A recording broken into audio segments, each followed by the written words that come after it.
yang paling penting dalam pembelajaran tatap muka bagaimana hari ini bukan hanya mentransformasikan intelligent question atau IQ ya, tapi bagaimana mentransformasikan emotional question. Betul. Terbangun secara emosional kedekatan antara guru dengan siswa, dosen dengan mahasiswa.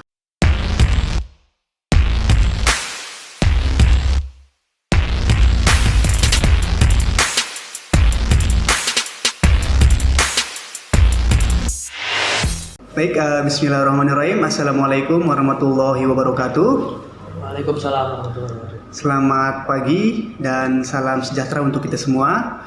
Alhamdulillah teman-teman, kita bertemu kembali dalam bincang-bincang Haris.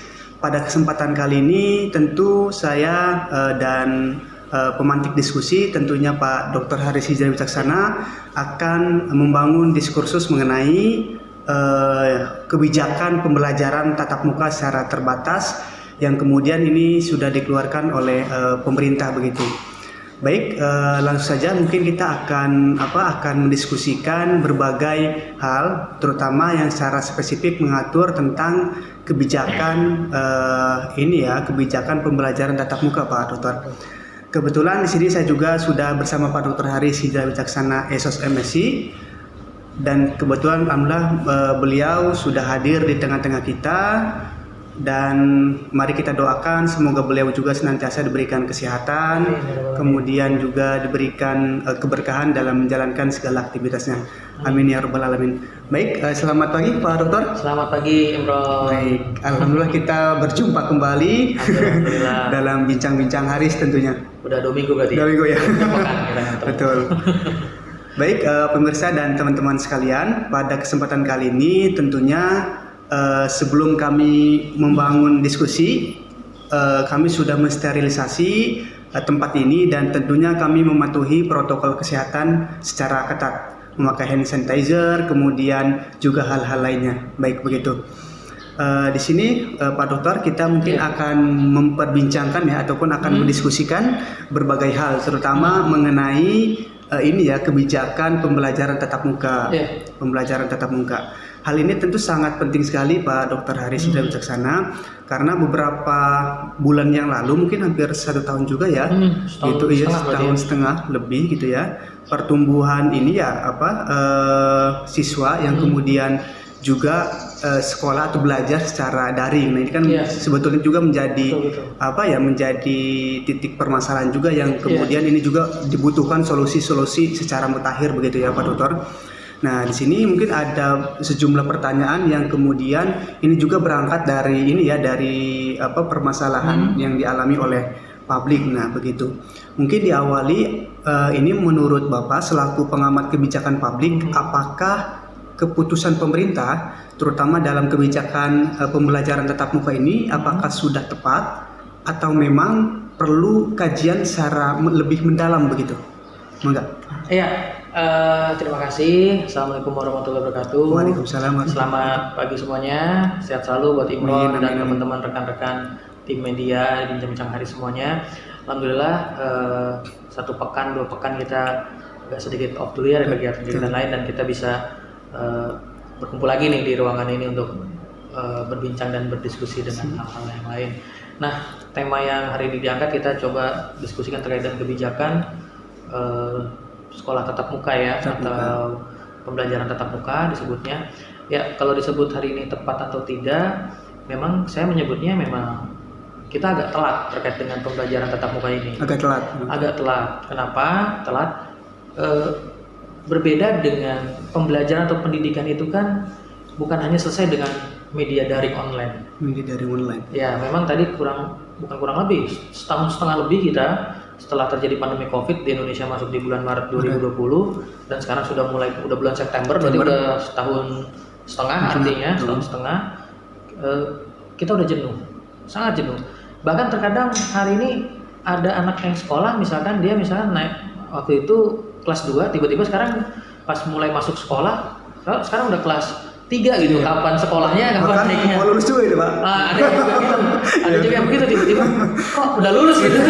Kemarin masih SD, kok udah SMP gitu. Ada juga yang SMP gitu, kok udah SMA gitu.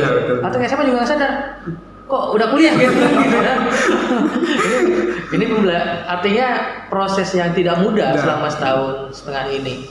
Nah, saya merasakan betul karena tapi saya merasakannya tidak terlalu sulit dibanding saya yakin rekan-rekan guru.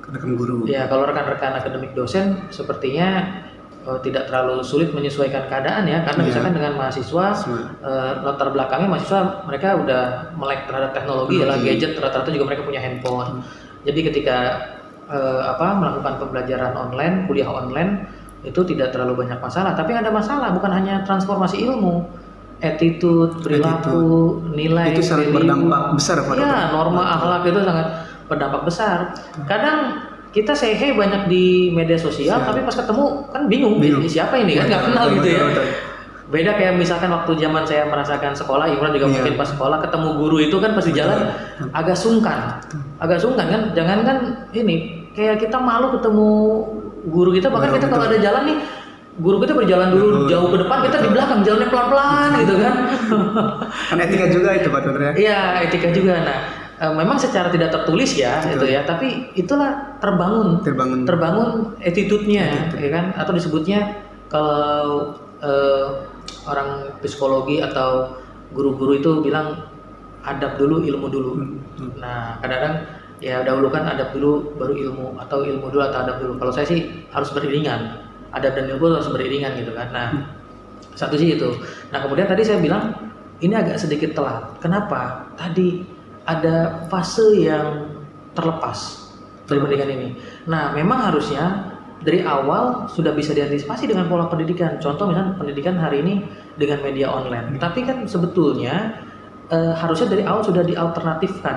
Dialternatifkan misalkan ya kan prinsipnya menjaga jarak, kemudian porsi ruangan berapa gitu. Kenapa nggak dibuat per termin dari awal? Maksudnya itu yang saya sesalkan. Dari awal misalnya awalnya satu kelas misalnya 30-40 orang.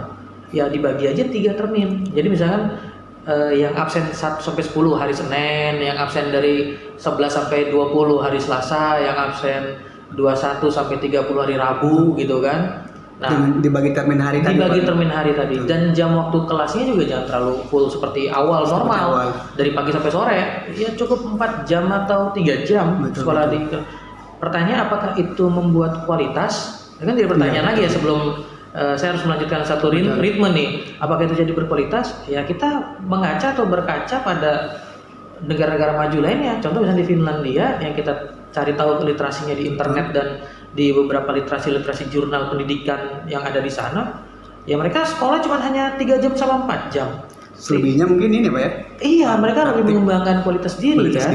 Tidak ada PR, tidak ada ujian nasional. Dan kita bersyukur hari ini semenjak Mas Menteri Nadiem dilantik, tidak ada ujian nasional kan. Saya coba dari awal waktu zaman saya sekolah juga Mas Nadiem jadi menteri kan. Saya nggak ngerasain tuh ketakutan nggak lulus gitu kan. Akhirnya nyontek masal, ya kan. Akhirnya kita nyari-nyari bahan bocoran kan. Iya, ujian nasional tuh. Dan itu juga sangat kontradiktif Pak Dokter ya dengan apa yang sudah diajarkan gitu ya diberikan. Iya, yang kan akhirnya semua akan mengejar tingkat kelulusan secara kuantitas, tapi tidak menunjukkan pada kualitas.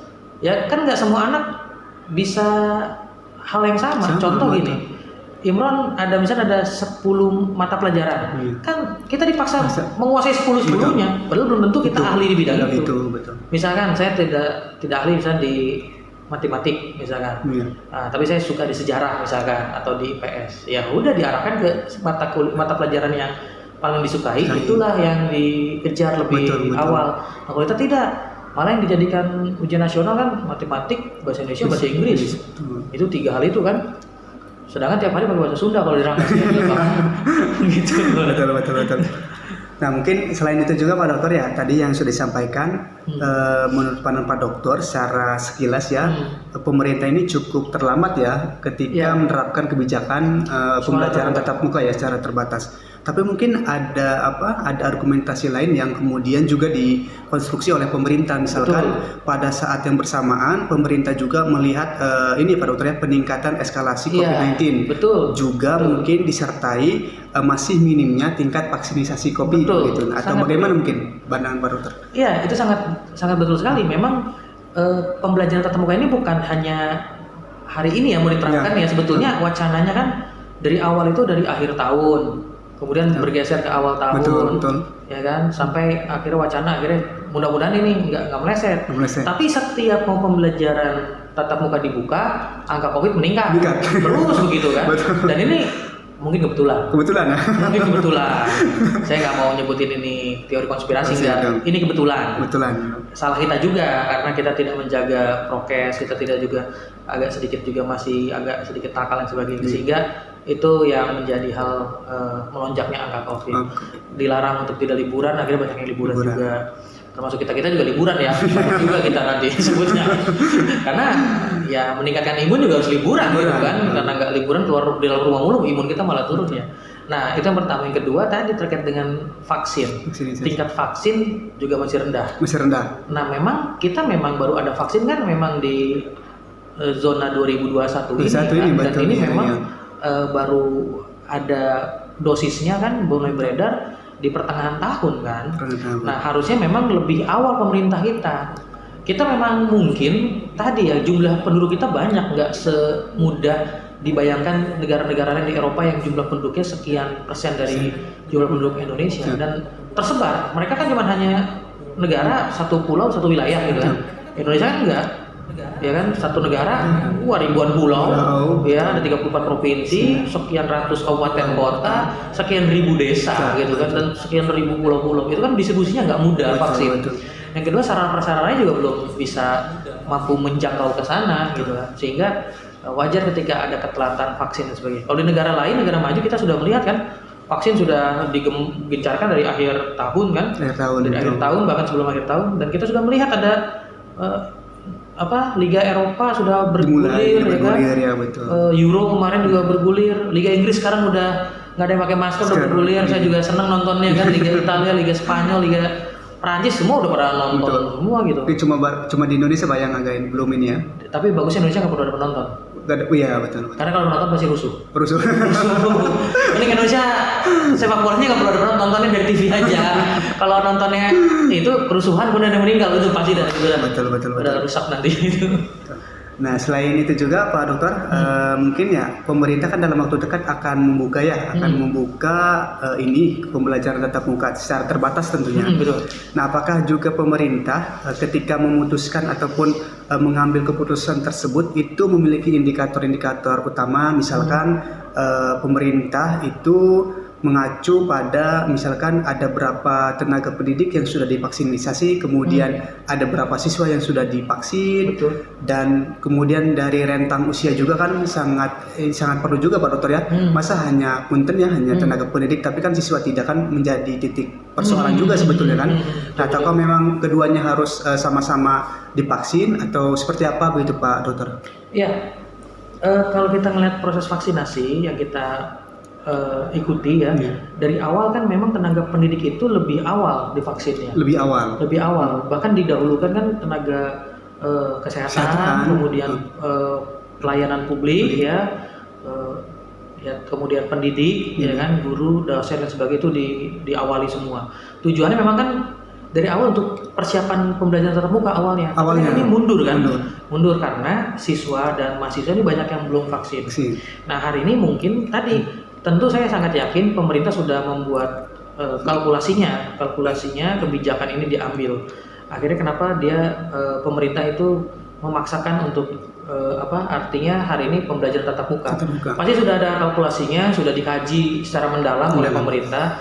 Terutama juga hari ini kan sudah vaksinasi banyak digelar di sekolah-sekolah, di kampus-kampus dan sebagainya.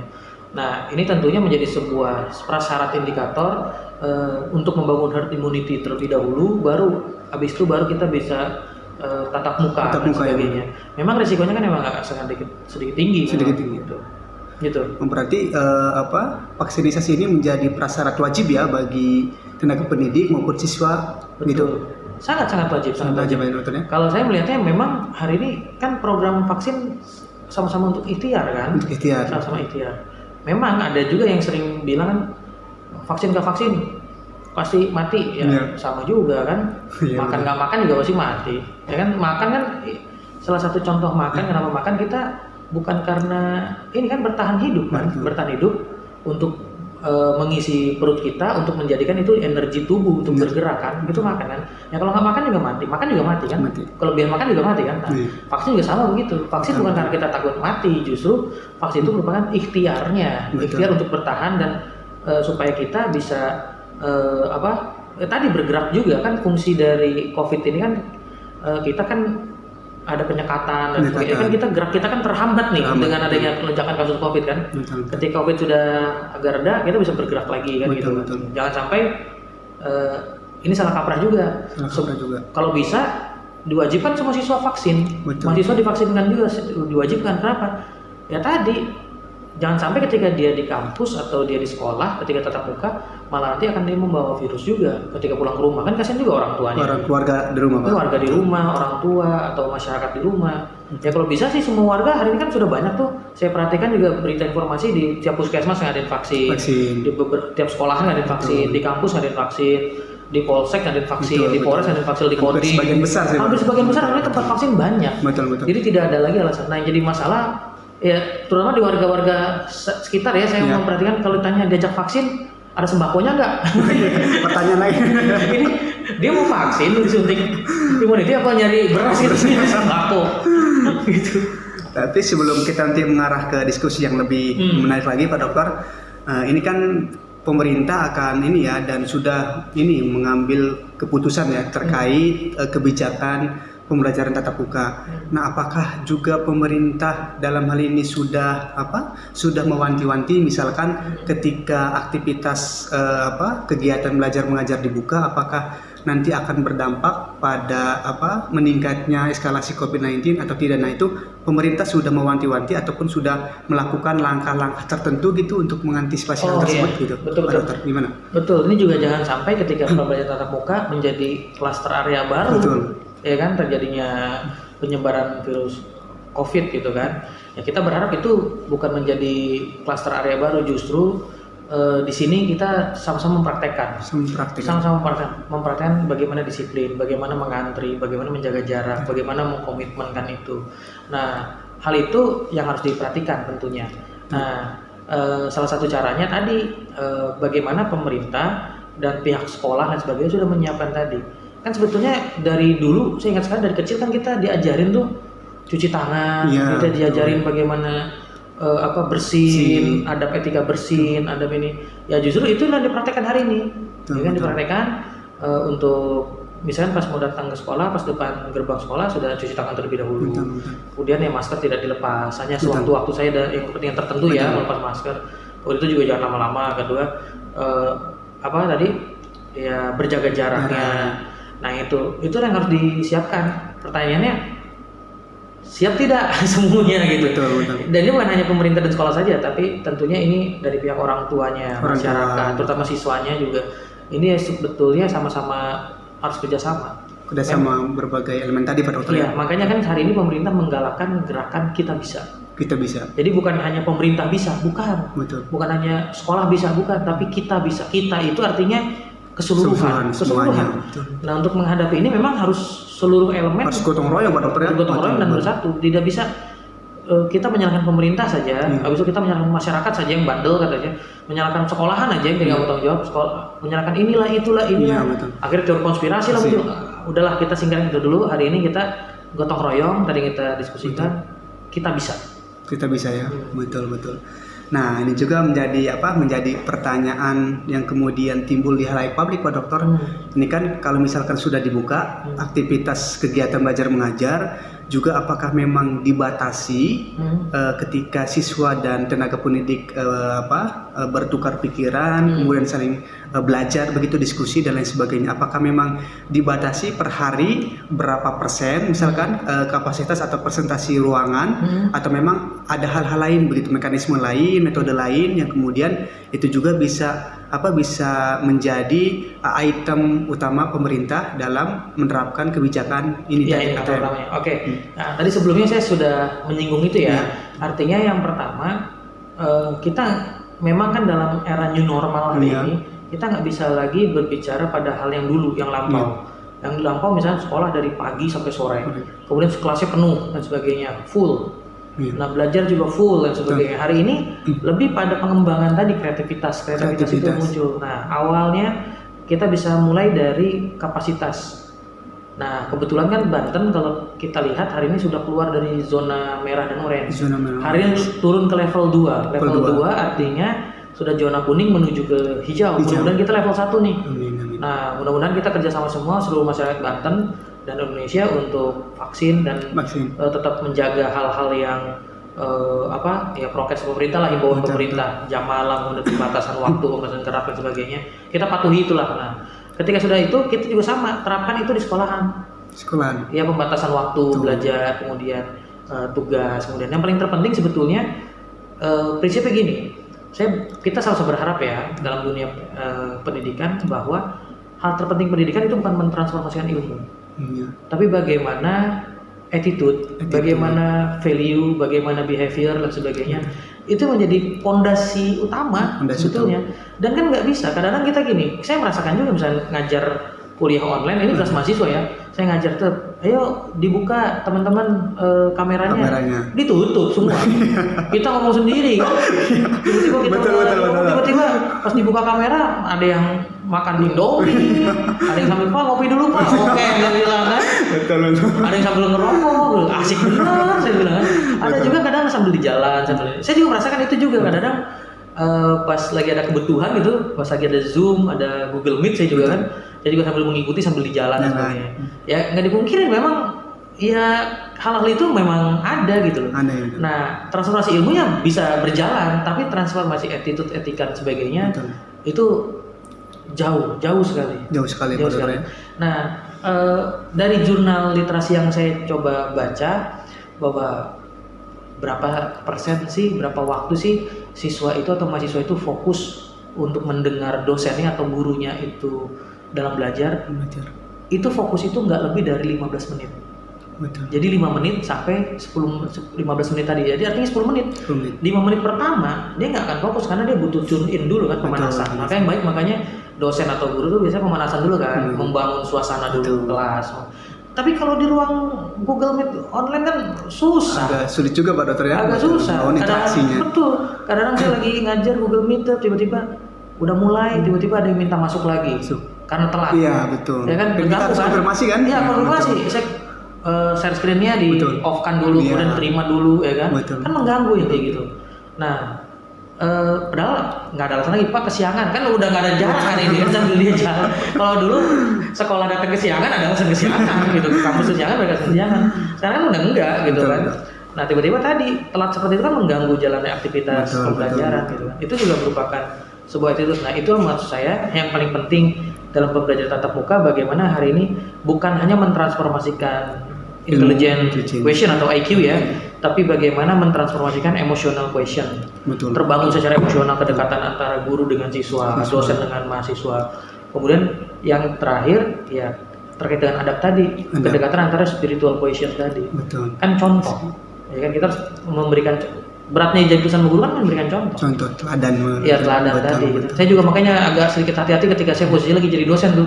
Kenapa Pak? Ya kalau lagi ngomong hati-hati juga. Kalau lagi di luar kan nggak ngomongin kan, gua lu juga jalan gitu kan. Tapi kalau jadi dosen, nah saya kamu kan agak aneh gitu kan. Betul sekali ini, Dokter. Dan selain itu juga mungkin ada ini juga ya, Pak Dokter, di sisi lain juga pemerintah kan dalam regulasi yang ada menyebutkan harus melakukan 3T Pak Dokter ya. Testing, kemudian juga apalagi testing, treatment sama tracking. Nah, menurut Pak Dokter selaku pengamat kebijakan publik, apakah pemerintah sudah secara gradual mempraktikkan kebijakan tersebut secara optimal atau belum begitu?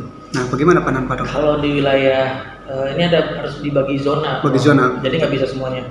Kemarin kebetulan saya ada keperluan yang mendesak dan harus bergeser ya ke kota lain gitu kan.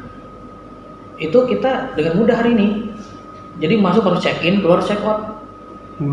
Dengan melalui aplikasi Peduli Lindungi. Ya, jadi Peduli Lindungi itu dan itu sudah diterapkan di beberapa mall-mall besar ya di Tangerang ya. Kemarin saya karena kebetulan ada beberapa barang yang harus saya butuhkan yang harus ke situ.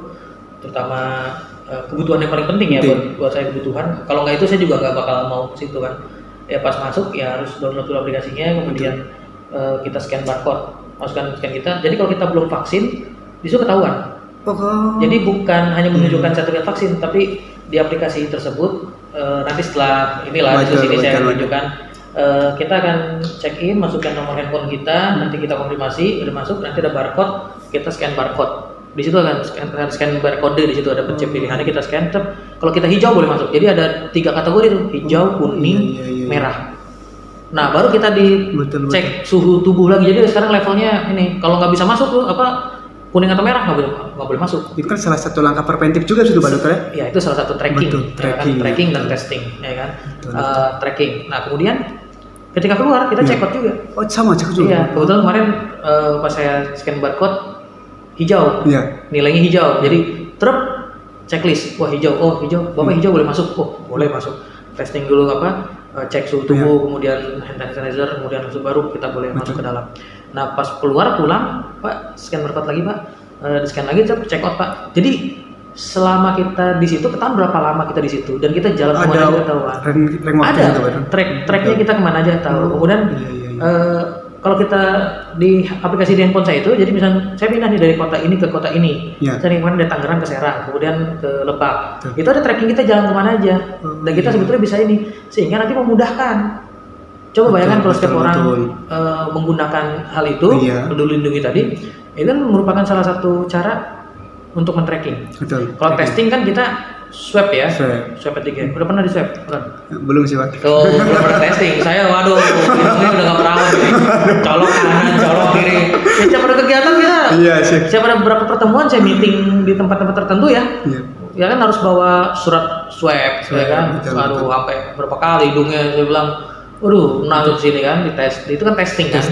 Nah, tracking salah satunya tadi kita kemana saja nih.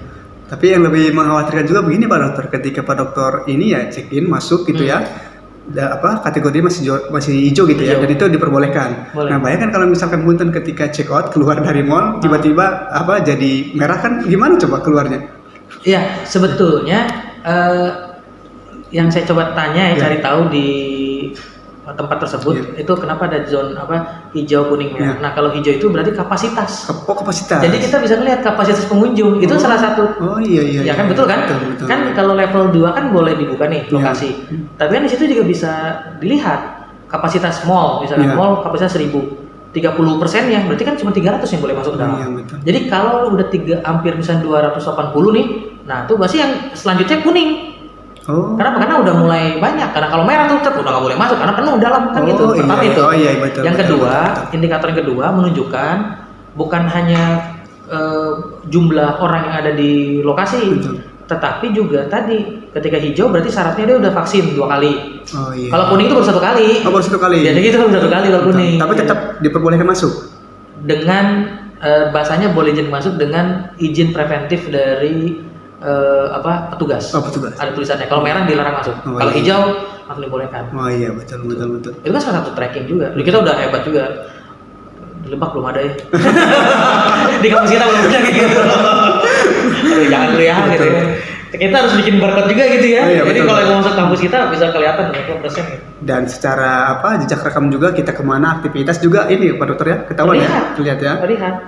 Betul luar biasa perkembangan teknologi Pak Dokter ya. Sebenarnya bisa sih tuh orang tinggal download aplikasi Peduli Lindungi kok. Barcode-nya, sistem barcode-nya kita pasang aja kan. Memang tapi yang paling penting bukan hanya aplikasinya, tapi komitmen menjalankannya. Komitmen betul. Karena orang Indonesia tuh paling repot tuh komitmen. Kesadaran. Sistemnya baik, konsepnya baik, prakteknya betul. Baik juga.